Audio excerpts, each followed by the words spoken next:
The key to the appreciation strategy is that we perform well in up markets, but that we protect the downside when things get messy. And the first quarter and also the last 9 months have been a pretty messy period. And the appreciation portfolio has behaved as you would expect, which is that we were really defensive when the market got nailed, and yet the market right now is up on the year and we're a little ahead of the market. So we're giving you what you expect. The big issue that the market has seen both in the first quarter and also in the 9 months is that there are problems in China. And the critical issue in China is their debt situation.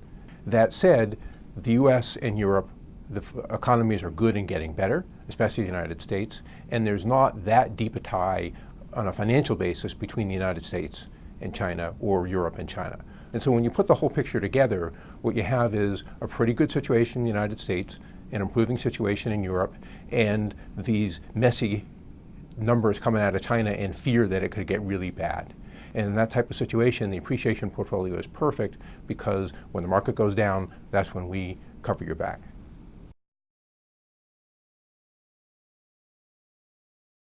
Well, we started to get nervous about the market, really nervous about the market about a year ago, because what we saw was this ever increasingly narrow market. The market was led by a very small number of stocks.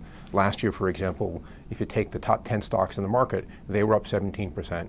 And if you take them out of the market was actually down 7%. And that type of environment tends to be towards the end of a bull market. It tends to be an indication that there's more risk out there.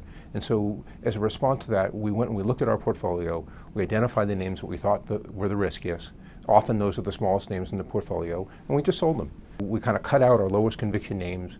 We took most of that money and we reinvested into our high conviction names. We did raise cash a little bit, so cash is a little on the higher side for us. It's between 6 and 7% right now, which is a little on the high end for us.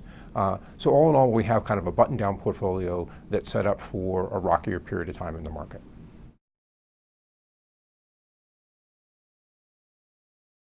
So our feeling on the long-term outlook is that the U.S. economy right now is clicking along, despite the issues that you have out there, the fears of China and the issues that could potentially hit you. Likely U.S. companies are going to grow their earnings, and the U.S. economy is probably going to accelerate some. So there are some opportunities out there as long as valuation allows us. And so what we're looking for are opportunities to go and to invest. So again, hopefully what will happen is that there'll be more fears about China, the market will come in, and then we'll go and we'll take our cash level down and we'll step up the aggressiveness of the portfolio.